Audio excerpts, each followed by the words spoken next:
Yeah, so hello all. I welcome you all to one session from Professor Academy.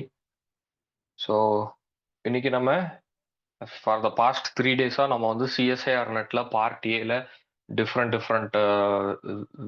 இது பார்த்துட்டு வந்தோம். Sessions பண்ணோம். என்னன்னா ஃபர்ஸ்ட் செஷன் நம்ம சிலபஸ் டீகோட் பண்ணோம். அதில் இம்பார்ட்டன்ட் டாபிக்ஸ் எல்லாம் நம்ம பார்த்தோம். நெக்ஸ்ட் செஷன்ல வந்து அந்த இம்பார்ட்டன்ட் டாபிக்ஸ்ல இருந்து ப்ரீவியஸ் இயர் கொஸ்டின்ஸ் என்னென்ன மாதிரிலாம் வந்திருக்குன்னு சொல்லி just I gave you gist of previous year questions. Then நேத்து செஷன்ல வந்து ஸோ ஒரு ஒரு ஜிஸ்ட் ஆஃப் அந்த ஃபண்டமெண்டல் கான்செப்ட்ஸ் என்னென்ன மாதிரிலாம் நம்ம வந்து படிச்சா நமக்கு வந்து யூஸ்ஃபுல்லாக இருக்கும் ஃபார் த எக்ஸாமினேஷன் அப்படிங்கிறது பார்த்தோம். ஸோ இன்னைக்கு வந்து நான் உங்களுக்கு மெயினாக இன்னைக்கு செஷன் வந்து ஃபண்டமெண்டல் கான்செப்ட்ஸ் தான் பண்ணலான்னு பார்த்தேன். பட் ஆனால் அதை காட்டும் இம்பார்ட்டண்ட்டாக ஒரு செஷன் நான் பண்ணணும்னு நினச்சேன், which is reasoning. So reasoning வந்து சிஎஸ்ஐஆர் நெட்டை பொறுத்த வரைக்கும் பார்த்தீங்கன்னா இப்போ ரீசெண்ட் டைம்ஸில் கொஞ்சம் கொஸ்டின்ஸ் அதிகமாக இருக்கு. ஸோ ரீசனிங் வந்து ஏன்னா நான் உங்களுக்கு எல்லாத்துக்குமே தெரியும் சிஎஸ்ஐஆர் நெட்ல வந்து கால்குலேட்டர் விர்ச்சுவல் கால்குலேட்டர் வந்து லாஸ்ட் 2024 ஜூன்ல இருந்து நினைக்கிறேன் அலோவ் பண்ண ஆரம்பிச்சிட்டாங்க. ஸோ அதை பண்ண ஆரம்பிச்சதுல இருந்து கொஸ்டின்ஸ் வந்து அந்த மியர் மேத்தமேட்டிக்கலா வந்து தர்றதை நிப்பாட்டிட்டாங்க. அதாவது மேத்தமேட்டிக்கல் இந்த சென்ஸ் ஒரு ஃபார்முலா தெரிஞ்சா போதும், அதுக்குள்ள எல்லா வேல்யூவும் போட்டு விர்ச்சுவல் கால்குலேட்டர் எடுத்து எல்லா வேல்யூ அசைன் பண்ணி ஈக்குவல் டு கொடுத்தா ஆன்சர் தந்துருது. அந்த மாதிரியான சம்ஸை வந்து குறைச்சிக்கிட்டாங்க. சிஎஸ்ஏஆர் நெட் பண்ணி குறைச்சி என்ன பண்ணாங்க, ரீசனிங் ரிலேட்டடான கொஸ்டின்ஸ், அதாவது நம்ம மைண்டை மட்டும் யூஸ் பண்ணி சால்வ் பண்ண மாதிரியான கொஸ்டின்ஸ் அதை வந்து இன்க்ரீஸ் பண்ணியிருக்காங்க. ஸோ அதனால தான் வந்து இப்போ ரீசெண்டாக 2025ல பார்த்தீங்கன்னா நிறைய கொஸ்டின்ஸ், நிறைய shift life science, mathematics, physical சயின்ஸ்லாம் நிறைய கொஸ்டின்ஸ் அந்த மாதிரி வந்துருந்துச்சு. ஸோ அந்த மாதிரியான கொஸ்டின்ஸ் தான் வந்து இந்த செஷன்ல நம்ம பார்க்க போறோம், which is very very important for your upcoming CSIR net exam. அதுவும் இல்லாம இந்த பார்ட்ஸை நீங்க வந்து ஸ்டடி பண்ணி கவர் பண்றது குறுகிய காலத்துல பண்ணிட முடியும், ஈஸியா பண்ணிட முடியும். With given effort you can cover this part very easily so that you can get maximum marks out of it. Okay, so let's start with the session. So reasoning நம்ம பார்க்க போறோம் இன்னைக்கு. யா, ஸோ இப்போ நம்ம பார்க்க போறது எல்லாமே அடுத்து வரக்கூடிய எல்லாமே ஒரு 10 கொஸ்டின்ஸ் கிட்டக்க பார்க்க போறோம். அது எல்லாமே என்ன 2025ல கேட்ட கொஸ்டின்ஸ் தான். ஓகேங்களா, வேற வேற ஷிஃப்ட் ஒரே சப்ஜெக்ட்ல கேட்டது இல்லை. இப்போ ஃபார் எக்ஸாம்பிள் எர்த் சயின்ஸ்னா எர்த் சயின்ஸ்ல கேட்ட கொஸ்டின்ஸ் கிடையாது, mixed of subjects, earth science, physical science, அதுல இருந்து மிக்சட் ஆஃப் கொஸ்டின்ஸ் என்னென்னலாம் வந்திருக்கோ அது வந்து கொண்டு வந்திருக்கேன். நடுவில் வந்து பர்முடேஷன் அண்ட் காம்பினேஷன் சாப்டர்ல இருந்து கொஸ்டின்ஸ் எடுத்திருக்கேன். பட் ஆனால் அதுக்கு அந்த பர்முடேஷன் அண்ட் காம்பினேஷன் கான்செப்ட்ஸ் தெரிஞ்சிருக்கணுங்கிறதே அவசியம் இல்லை. ஃபண்டமெண்டல் பிரின்சிபல் ஆஃப் கவுண்டிங் தெரிஞ்சிருந்தா போதும். எண்ணறோம் இல்லைங்களா, 1 2 3 4 5 கவுண்ட் பண்றோம் இல்லைங்க, அது தெரிஞ்சாலே போதும், நம்ம வந்து அந்த சம்ஸ் வந்து சால்வ் பண்ணிடலாம். அதனாலதான் அதையும் இது கீழே போட்டிருக்கேன். Okay fine. So let's see those questions. First என்ன கேட்டிருக்காங்க, choose the option to fill in the blank that will make the following sentence logically correct அப்படின்னு கேட்டிருக்காங்க. ஸோ என்ன சென்டென்ஸ், இந்த சென்டென்ஸ் பாருங்க, the number of occurrences of the letter N in this statement is correctly counted as how many அப்படின்னு கேட்டிருக்காங்க. இது கிடையாது, இது ஒரு டைப் எரர். ஸோ இந்த சென்டென்ஸ்ல வந்து என் அப்படிங்கிற அந்த ஆல்பபெட் எத்தனை முறை வந்திருக்கு அப்படின்னு கேட்குறாங்க. ஸோ எத்தனை முறை பாருங்க, இது வந்து ஒன் டைம், அப்புறம் இந்த அக்கரன்சஸ்ல ஒரு எண் இருக்கு, அது 2 டைம்ஸ், அப்புறம் இது என்னன்னு டினோட் பண்ணதே அது ஒரு எண் தான் 3 டைம்ஸ். ஸோ இது ஒரு 4 டைம்ஸ். ஸோ இது ஒரு 5 சென்டென்ஸ்ல 2 எண் இருக்கு. ஸோ இது ஒரு 6, அப்புறம் இது ஒரு 7. ஓகே, இப்போ 7 எண் இருக்கு. இப்போ ஆன்சர் என்ன வரணும், ஆன்சர் என்ன வரணும், 7 அப்படின்னு சொன்னீங்கன்னா அது ராங். ஏன் சார் 7 அப்படின்னா, அந்த 7ஐயும் நீங்க கொண்டு போய் எங்க எழுத போறீங்க, இந்த சென்டென்ஸ்ல தான் எழுத போறீங்க. SEVEN அப்படின்னு சொல்லி அந்த சென்டென்ஸோட தான் சேர்த்து எழுத போறீங்க. அதனாலதான் அங்க ஒரு டேஷ் தந்திருக்காங்க. அப்போ அந்த சென்டென்ஸோட சேர்த்து எழுதும் போது அந்த 7ங்கிற அந்த answer also becomes a part of that sentence. அந்த சென்டென்ஸ்ல ஒரு பகுதியா அதுவும் அமைஞ்சிருது. அப்போ அந்த 7லயும் ஒரு எண் இருக்கு. அப்போ மொத்தம் எத்தனை எண்ணா இருக்கு, 8 எண் இருக்கும். ஆனா நீங்க என்ன ஆன்சர் மார்க் பண்ணிருக்கீங்க, 7 மார்க் பண்ணிருக்கீங்க. அப்போ 7 ஆன்சர் தப்பு. 6 ஆப்வியஸா வரவே போறது இல்ல. 6 ஆப்வியஸா, ஏன்னா ஆல்ரெடி இருக்கிற எண்ணே எவ்வளவு 7 இருக்கு. 6 ஆப்வியஸா வராது. 7ம் கிடையாது. ஏன்னா 7 கொண்டு போய் அந்த டேஷ்ங்கிற அந்த டேஷ்ல எழுத போறீங்க. So that it also becomes a part of that statement. அப்ப அந்த 7ல இருக்கக்கூடிய எண்ணையும் நீங்க கவுண்ட் பண்ணும். அப்போ 8 எண் ஆயிரும். ஆனா ஆன்சர் சூஸ் பண்ணது எவ்வளவு? 7 தான். அப்ப அது வராது. சரி 8ஆ அப்படின்னு பார்த்தா 8 வரவே வராது. ஏன்னா இருக்கிறதே 7. அப்புறம் எப்படி 8ன்னு நீங்க எழுத முடியும்? இந்த 8ல எண் எதுவும் இருக்கா? எண்ணே இல்ல. அப்போ 8ங்கிறது எழுத முடியும். இருக்கக்கூடிய ஒரே ஒரு ஆப்ஷன் என்ன? 9. இதுவும் அவுட்டு, இதுவும் அவுட்டு, இதுவும் அவுட்டு. இருக்கக்கூடிய ஒரே ஆப்ஷன் என்ன? 9. பிகாஸ் நீங்க 9 கொண்டு போய் இங்க எழுதும்போது என்ன ஆகுது? ஆல்ரெடி ஒரு 7 எண் இருக்கு. இதோட சேர்த்து இது ஒரு 8, இது ஒரு 9 ஆகுது. சோ மொத்தம் எத்தனை எண் இருக்கு? அந்த ஆல்பாபெட் எண் எத்தனை இருக்கு? மொத்தம் 9 இருக்கு. அதை தான் நீங்க ஆன்சராவும் சொல்லியிருக்கீங்க. ஸோ இப்போ answer is option 4 9. Simple some. இது நிறைய போன சிஎஸ்ஐஆர் நெட் ஐ மீன் பிப்ரவரி 2025ல கேட்ட சிஎஸ்ஐஆர் நெட்ல நிறைய ஷிஃப்ட்ல வேற வேற சப்ஜெக்ட்ஸ்க்கு வந்து இந்த கொஸ்டினை கேட்டிருந்தாங்க. So it's easy 2 marks. So அடுத்து இந்த கொஸ்டின் பாருங்க. ஸோ இது வந்து அந்த கோடிங் டீகோடிங் மாதிரி பண்ணியிருக்காங்க. டெஸ்ட் இஎக்ஸ்ஏஎம் இஏஎஸ்டி அப்படிங்கிற 3 வார்த்தை. அதுக்கு கோட் தந்திருக்காங்க 1382 2182 1937. But not necessarily in that order. அதே ஆர்டர்ல தரல. அதே ஆர்டர்னா இப்ப டெஸ்ட்டுக்கு இது, எக்ஸாம்க்கு இந்த கோடு, ஈஸ்டுக்கு இந்த கோடு அப்படிங்கறத அந்த ஆர்டர்ல தரல. ஓகேங்களா? Okay. How would the word mad be coded? மேட்ங்கிற வேர்டு எப்படி கோட் பண்ணப்படும் அப்படின்னு கேட்டிருக்காங்க. MATE. ஃபர்ஸ்ட் நமக்கு என்ன தேவை? எம் தேவை. பட் ஆனா எம்ல டைரக்டா போய் நம்ம பார்க்க வேணாம். ஃபர்ஸ்ட் என்ன பண்ணுவோம்? டி எடுத்துக்குவோம். டீய பாருங்க. டி எங்கெங்கெல்லாம் வருது? இங்க வருது, இங்க வருது, இங்க வருது. அப்போ இந்த 3 கோடை அனலைஸ் பண்ணுங்க. என்னதுக்கு அனலைஸ் பண்ணணும்னா, எந்த ஒரு கோட்ல ஆரம்பிக்கிறதும் முடியறதும் ஒரே நம்பர்ல இருக்குன்னு பாருங்க. ஃபர்ஸ்ட் இதை சால்வ் பண்ணுவோம். ஏன் சார் அப்படி பார்க்க சொல்றீங்கன்னா, இந்த வார்த்தை ஆரம்பிக்கும் போது டி, முடியும் போது டி. ஒரே ஆல்பபெட். அதே மாதிரி இந்த கோடுகள்லயும் ஆரம்பிக்கும் போது முடிக்கும் போது ஒரே நம்பர் இருக்கக்கூடியது என்ன? இந்த ஒரே ஒரு இதுதான். அப்போ டெஸ்ட்ங்கிறதுக்கு என்ன? 2182 அப்படின்னு வச்சுக்கலாம். இதுல இருந்தே நமக்கு என்ன கிடைச்சிருது? டிஇஎஸ்டி. அதுக்கானது எதுவுமே இதுல இல்ல. ஏன்னா மேட்ல வந்து எம்ஏடிஇன்ட்டு இருக்கு. டி கிடைச்சிருது. ஆப்வியஸ்லி டி கிடைச்சிருது. டிக்கு 2 அப்படிங்கிறது கிடைச்சிருச்சு. ஓகே. இப்போ டிக்கு 2னா இந்த ஈஸ்ட்ங்கிற இந்த வேர்டை பாருங்க. ஈஸ்ட் கவனிங்க. ஈஸ்ட்ல கடைசியில இருக்கிறது டி தானே. அப்போ கடைசியில 2ல முடியக்கூடிய நம்பர் சீரிஸ் எது? இது. ஏன்னா கடைசியில 2 அப்படின்னு முடியுது. அப்போ ஈஸ்டுக்கான நம்பர் இது 1382. அப்ப ஆப்வியஸா எக்ஸாமுக்கு மிச்சம் இருக்கக்கூடிய ஒன்னா தான் இருக்கணும். Which is 1937. அப்படியே எழுதிக்கிறேன். அது கீழே இல்லாட்டினா கன்ஃபியூஷன் இருக்கும். 2182 1937 1382. இதுதான் ஆன்சர். அவ்வளவுதான். அசைன் பண்ணியாச்சு. இப்போ அந்தந்த வார்த்தைக்கான நம்பரை தூக்கி போடுங்க. கரெக்டா வரும். பாருங்க இந்த இடத்துல பாருங்க. ஈக்கு 1, இதுக்கும் ஈக்கு 1. அப்ப இங்கேயும் என்ன ஆகும்? இங்கே மேட்டுங்கிற இந்த இதுலயும் ஈக்கு 1 தான். ஏக்கு என்ன? ஏக்கு பாருங்க. ஏக்கு வந்து பாருங்க. ஏக்கு 3. இந்த இடத்துல ஏக்கு என்ன? 3 தான். இந்த இடத்துல ஏக்கு 3, ஏக்கு 3 தான். ஸோ அப்போ ஏக்கு 3. இந்த மாதிரி ஆன்சர் இது. அப்ப எம்முக்கு என்ன? ஆப்வியஸா எம்முக்கு 7 தான். இங்க இருக்கு பாருங்க. எம்முக்கு 7 7321 அப்படிங்கறதா ஆன்சர். 7321. 7312ன்னு வச்சிருக்காங்க. எக்ஸாம்ல அந்த ப்ரெஷர்ல டக்குன்னு இதை டிக் பண்ணிடாதீங்க. 7321 தான் ஆன்சர். ஓகேங்களா? Okay fine. ஸோ அடுத்தது இங்க பாருங்க. How many 4-digit numbers can be generated from the digits 1, 2, 3, 4, 5 such that no digit appears more than once and digit 1 is always somewhere to the left of digit 2. அதாவது 4 digit generate பண்ணுங்கிறாங்க. 1, 2, 3, 4. 4 digit generate பண்ணணும்.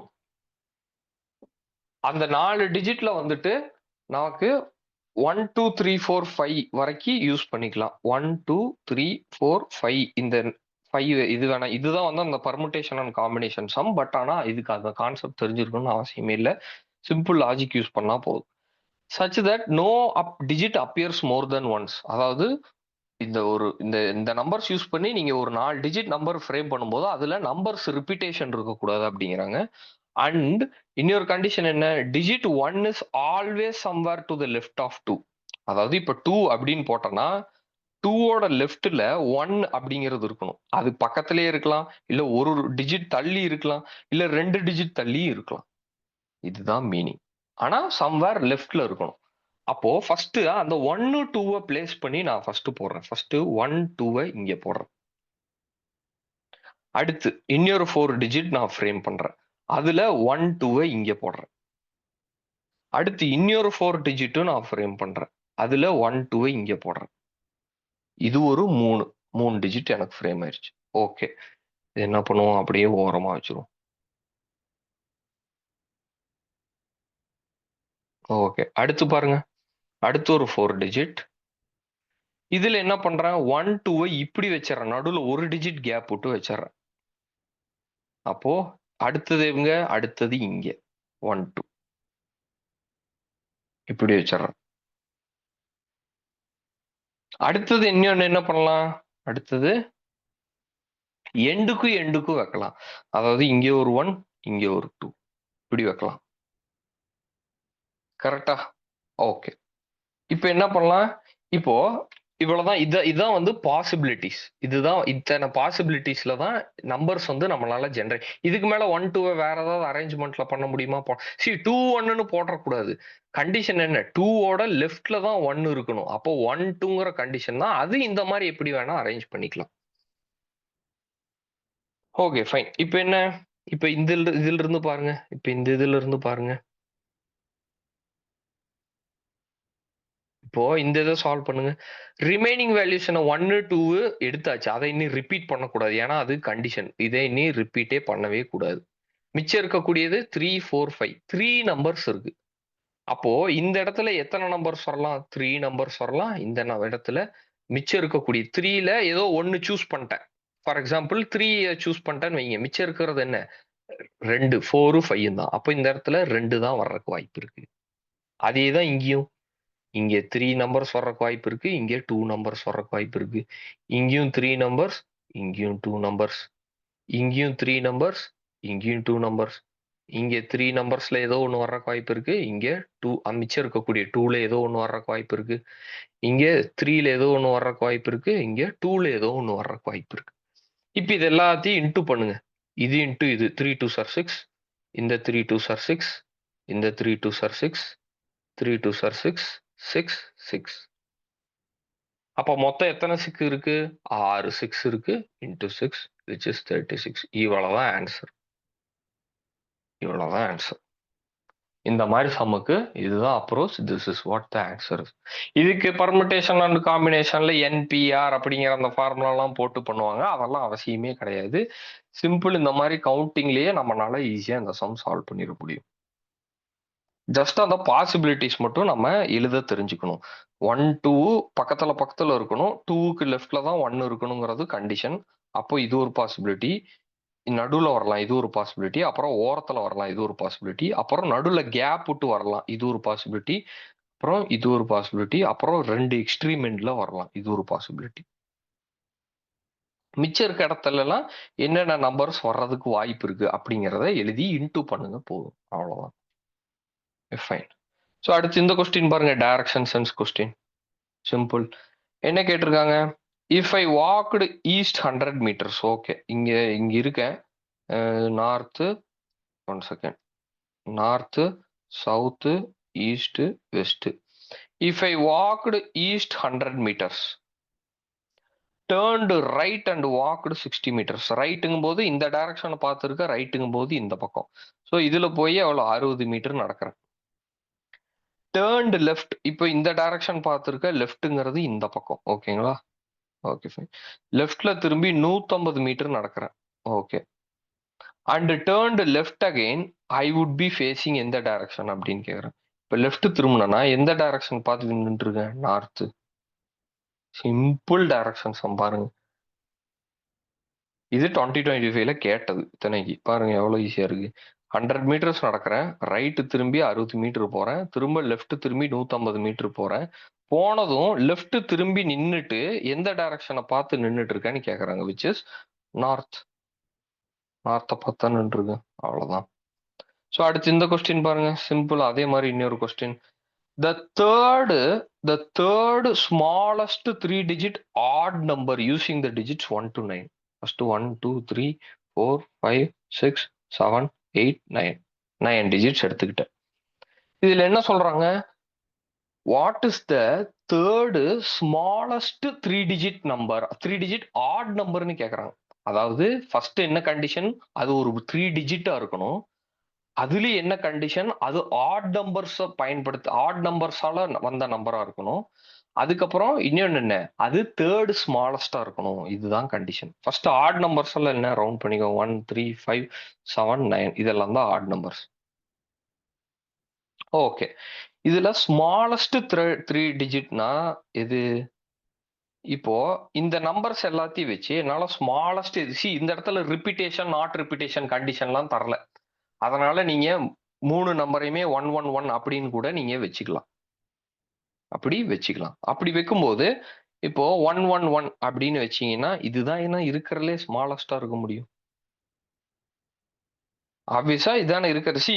Option 1ல வந்து 105ன்னு தந்திருக்காங்க. 0 வந்து நம்ம யூஸே பண்ண முடியாது. ஏன்னா அது அந்த 1 to 9க்குள்ள வரவே வராது. கண்டிஷன் என்ன? Using the digits 1 to 9. 1ல இருந்து 9க்குள்ள இருக்க டிஜிட்ஸ் மட்டும் தான் யூஸ் பண்ணும். 0லாம் யூஸ் பண்ணக்கூடாது. அப்பா ஏ ஆப்ஷன் வரவே வராது. ஓகே. 111 தான் ஃபர்ஸ்ட் இருக்கிறதுலே கம்மியானது. அடுத்த கம்மியான நம்பர் என்னவா இருக்க முடியும்? 112 தானே இருக்க முடியும். ஏன்னா ரிப்பீட்டேஷனா 111 எழுதி திரும்ப 111 செகண்ட் நம்பர் இருக்க முடியுமா? இல்ல. ஏன்னா ரெண்டும் ஒரே நம்பர். அப்படிலாம் போடக்கூடாது.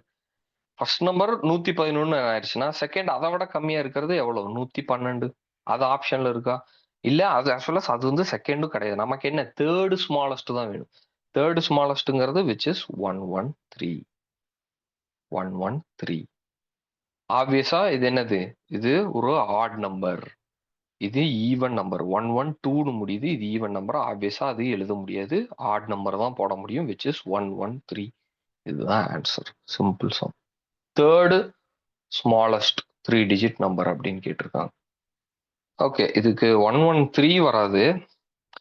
ஏன்னா தேர்ட் ஸ்மாலஸ்ட் 3 டிஜிட் ஆட் நம்பர்னு கேட்டதுனால இது வந்து ஆப்வியஸா கட் ஆயிரும். ஏன்னா இது வந்து ஒரு ஈவன் நம்பர். இதை நம்ம கன்சிடரே பண்ணிக்கூடாது. அப்போ செகண்ட் இந்த பொசிஷன் போயிரும். இதுக்கு கம்மியா இருக்கக்கூடியதுன்னா 115ன்னு தான் வரும். அடுத்த கம்மியா இருக்கக்கூடிய நம்பர். அப்ப ஆன்சர் 4 தான். ஏன்னா ஆட் நம்பர்களுக்கு மத்தியில தான் தேர்ட் ஸ்மாலஸ்ட் எதுன்னு கேக்குறாங்க. அப்போ இதுதான் ஆட் நம்பர்களுக்கு மத்தியில தேர்ட் ஸ்மாலஸ்ட் எவ்வளவுன்னு கேக்குறாங்க. Which is 115. ஸோ இதுதான். Okay fine. ஸோ அடுத்து இது பாருங்க இந்த question. Among 4 playing cards. Okay 4 card இருக்கு. A heart is to the immediate left of a spade. அதாவது ஒரு ஹார்ட் இருக்கு. சாரி, ஒரு ஹார்ட் இருக்கு which is immediate left of spade அப்படிங்கிறாங்க. 1 second. Yeah, immediate left of spade. இப்போ spade இங்க இருக்கு. ஸ்பேடுக்கு லெஃப்ட்ல ஹார்ட் இருக்கு அப்படின்ட்டாங்க. இம்மீடியட் லெஃப்ட், அது பக்கத்திலே இருக்கு. Okay. A 9 is to the left of J அப்படிங்கிறாங்க. ஜேயோட லெஃப்ட்ல யார் இருக்கா? 9 இருக்கா. Okay. A diamond to the right of a heart அப்படின்ட்டாங்க. A diamond to the ஹார்ட்டோட, அது இங்க எழுதிக்கிறேன், ஹார்ட்டோட ரைட்ல யார் இருக்கா? டைமண்ட் இருக்காங்க. சரி, டைமண்ட் ஹார்ட் சிவப்பு கலர்ல வரும். ஸ்பேடும் கிளவரும் தான் கருப்பு கலர்ல வரும். அதனாலதான் இப்படி பண்றேன். Okay. A 7 is to the leftmost card. A 7 is the leftmost cardனா அப்போ இந்த இடத்துல யார் இருக்க போறா? லெஃப்ட்னா எது? இது லெஃப்ட், இது ரைட். லெஃப்ட் மோஸ்ட் கார்டுனா அப்ப இங்கதான் 7 வர போறாங்க. And club is the right most card அப்படின்ட்டாங்க. கிளப்னா அந்த கிளவர் சொன்னேன் இல்லைங்களா, இது இந்த 3 இப்படி இருக்கும் ஃப்ளவர் மாதிரி. இதுதான் என்ன கிளப், இதுதான் வந்து ரைட்ல இருக்கு அப்படின்ட்டாங்க. ரைட் மோஸ்ட் கார்டுன்ட்டாங்க. ஏன் 8 is to the left of 9 அப்படிங்கிறாங்க. ஒரு 8ஆம் நம்பர் கார்டு இருக்கு, அது 9ஓட லெஃப்ட்ல இருக்கு அப்படிங்கிறாங்க. 9ஓட லெஃப்ட், அது இமீடியட் லெஃப்ட்லாம் சொல்லலாம், அது எங்க வேணா இருந்துட்டு போலாம். தென் த கார்டு 9 இஸ் என்ன அப்படின்னு கேக்குறாங்க. 9ங்கிற அந்த கார்டு என்னவா இருக்க நேரும் அப்படிங்கிறாங்க. இப்போ ஹார்ட், ஸ்பேடுக்கு பக்கத்துல ஹார்ட் இருக்கு. ஹார்ட்டுக்கு ரைட்ல டைமண்ட் இருக்குன்னா அந்த டைமண்ட் அப்ப எங்க வரணும்? ஸ்பேடுக்கு இந்த பக்கம் வரணும். ஸ்பேடுக்கு இந்த பக்கம் வரணும். அப்போ பொசிஷன் என்ன? இந்த இடத்துல ஹார்ட் வருது, இந்த இடத்துல சாரி, ஹார்ட் இந்த இடத்துல தான் வரணும், இந்த இடத்துல ஸ்பேடு வரணும், இந்த இடத்துல டைமண்ட் வரணும். ஏன் சார் டைமண்ட் ரைட்ல தானே வருதுன்னாங்க, 2 கார்டு தள்ளி கூட டைமண்ட் வரலாம்னா வரக்கூடாது. ஏன்? ஏன்னா இந்த எண்ட்ல கிளவர் இருக்கு, இதுக்கப்புறம் கார்டெல்லாம் வைக்க முடியாது, இருக்கிறதே 4 கார்டு தான் அப்படின்ட்டாங்க. அப்படி பார்க்கும்போது இதுதான் ஆர்டர். இப்படி இருக்கும்போது நமக்கு என்ன தெரியும்? இந்த பக்கம் இருக்கிறது 7 ஆஃப் ஹார்ட் அப்படின்னு தெரிஞ்சு போச்சு. இது 7 ஆஃப் ஹார்ட் அப்படின்னு தெரிஞ்சு போச்சுன்னா, அப்போ இந்த ஆர்டர்ல இருக்கக்கூடியதை அப்படியே எடுத்து மேல போட்டா போதுமா? இது என்னது? இது ஜே, இந்த கிளவர் இந்த இது வந்து ஜே, இந்த கிளப் வந்து ஜே, டைமண்ட் வந்து 9, இந்த ஸ்பேடு வந்து 8. இப்ப நம்மகிட்ட என்ன கேக்குறாங்க? 9 என்னன்னு கேக்குறாங்க, which is டைமண்ட். அவ்வளவுதான். 9 என்னது? which is diamond. ஏன்னா இந்த ஆர்டர் தான் நம்ம வந்து, நமக்கு இந்த ஆர்டர் நமக்கு டிஃபால்ட்டா கொஸ்டின்லயே தந்துட்டாங்க. லெஃப்ட் மோஸ்ட்ல 7ன்ட்டாங்க, இந்த பக்கம் இது கிளவர் அப்படி, சாரி இந்த கிளவர் அப்படின்ட்டாங்க. இதுக்கு 7க்கு கீழே ஹார்ட்ட போட்டாச்சு, அதுக்கு பக்கத்துல ஸ்பேட போட்டாச்சுன்னா அப்போ ரைட், அந்த ஹார்ட்டோட ரைட்ல தான் டைமண்ட் அப்படின்ட்டாங்க. அப்போ இருக்கக்கூடிய ஒரே பொசிஷன் இதுதான். இங்க போட முடியாது, ஏன்னா இங்க ஆல்ரெடி ஒரு ஃப்ளவர் இருக்கு, which is அந்த ஷேப் இருக்கு, which is ஃப்ளவர் இருக்கு. அப்போ அந்த இடத்துல போட முடியாது. So answer diamond. Okay, so அடுத்து இந்த இந்த கொஸ்டின் பாருங்க, ஒரு blood relation question. Blood relation question. If Asha's mother is Tanisha, அதாவது ஆஷாவுடைய மதர் தனிஷா. இப்ப என்ன சொல்றாங்க? If Asha's mother is, okay Asha's mother is, okay okay Tanisha கிடையாது, ஆஷாக்கு ஒரு அம்மா இருக்காங்க, mother is Tanisha's daughter's aunt அப்படிங்கிறாங்க. அதாவது தனிஷான்ட்டு இன்னொருத்தங்க இருக்காங்க, அவங்களோட பொண்ணு டாட்டர் இருக்கிறாங்க, அவங்களுக்கு இந்த டாட்டருக்கு இந்த மதருங்கிற கேரக்டர் என்ன வேணும்? அத்தை வேணும், ஆண்ட் வேணும் அப்படிங்கிறாங்க. அப்போ தனிஷாவும் அந்த மதரும் என்ன? சகோதரிகள், உடன் பிறந்தவர்கள். ஓகே, டாட்டருக்கு negative. Okay fine. And Tanisha has no nephew. தனிஷாக்கு நெஃப்யூ இல்ல. நெஃப்யூனா அந்த ரிலேஷன்ஷிப்ல எல்லாத்துக்கும் தெரியும்னு நினைக்கிறேன். நெஃப்யூனா என்ன சொல்லுவோம்? நம்ம கூட பிறந்த அக்காவோ அண்ணனோ அவங்களுக்கு பிறக்கக்கூடிய மேல் சைல்டு, ஆண் குழந்தைய தான் நெஃப்யூ அப்படிம்போம். இதே இது நம்ம அக்காக்கோ தம்பிக்கோ அண்ணனுக்கோ பிறக்கக்கூடிய பெண் குழந்தைகளை நீஸ் அப்படின்னு சொல்லி சொல்லுவோம். நீஸ் அப்படின்னு சொல்லி சொல்லுவோம். இப்ப என்ன கேக்குறாங்க? தனிஷாக்கு நெஃப்யூ இல்ல அப்படின்ட்டாங்க. அப்போ தென் ஆஷா இஸ் தனிஷாஸ் வாட்? அப்போ இந்த ஆஷாங்கிற இந்த இந்த இவங்க, அது லேடியா ஜென்ஸான்னு தெரியாது, ஆனா இவங்க தனிஷாக்கு என்ன வேணும் அப்படின்னு கேக்குறாங்க. என்ன வேணும்? ஆப்வியஸா என்னவா இருக்க முடியும்? நீஸா தான் இருக்க முடியும். ஏன்? ஏன்னா இது ஒரு ஆணா இருந்தா நெஃப்யூன்னு நீங்க சொல்லியிருக்கணும். ஆனா நெஃப்யூ இல்லன்னு கொஸ்டின்லயே குடுத்துட்டாங்க. அப்ப இது என்ன? இது ஒரு பெண்ணா தான் இருக்க முடியும். தனிஷாக்கு கூட பிறந்த சகோதரி தான் இந்த மதர் கேரக்டர். அந்த மதருக்கு பிறந்த குழந்தை தான் ஆஷா. அப்ப அவங்க அவங்க அந்த ஆஷாக்கும் தனிஷாக்கு என்ன ரிலேஷன்ஷிப்? நெஃப்யூ. நெஃப்யூ. அவ்வளவுதான். Simple blood relation question. Okay. So அடுத்து இது ஒரு இன்ட்ரஸ்டிங்கான கொஸ்டின். இந்த கொஸ்டின் பாருங்க. A monkey covers exactly 10 meter on the ground in each jump.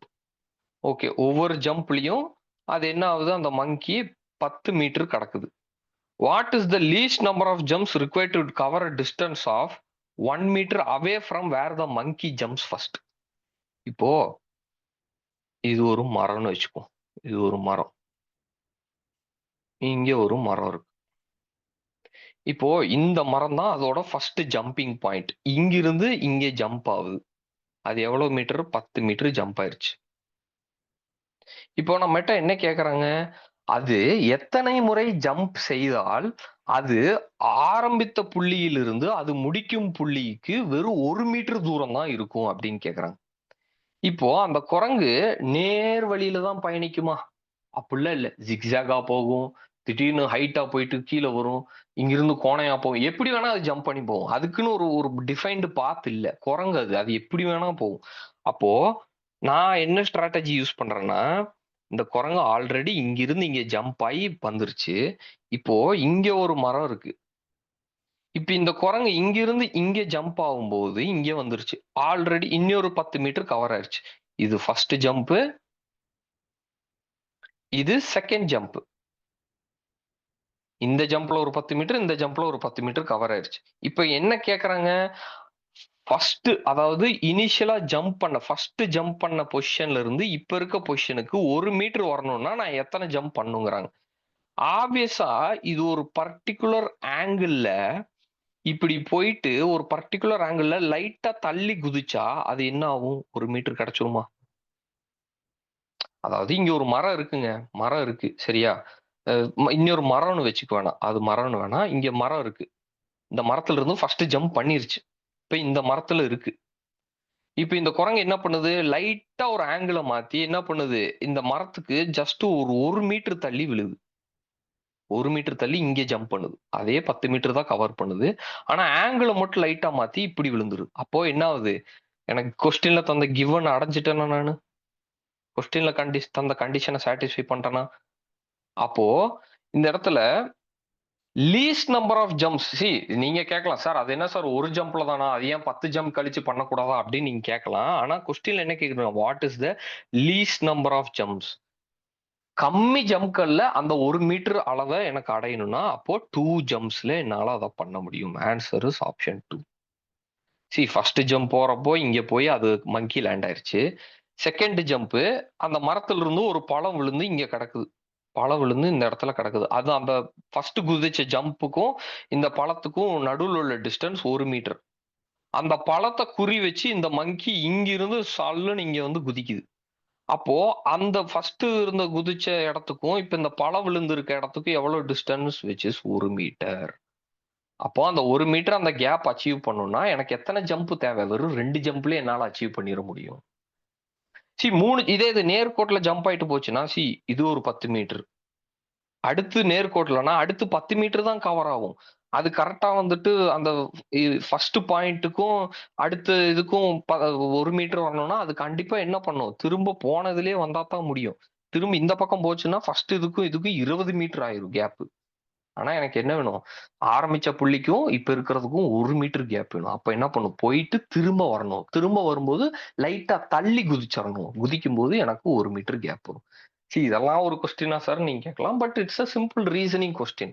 லாஜிக்கலா think பண்ண வேண்டிய ஒரு கொஸ்டின் அவ்வளவுதான்.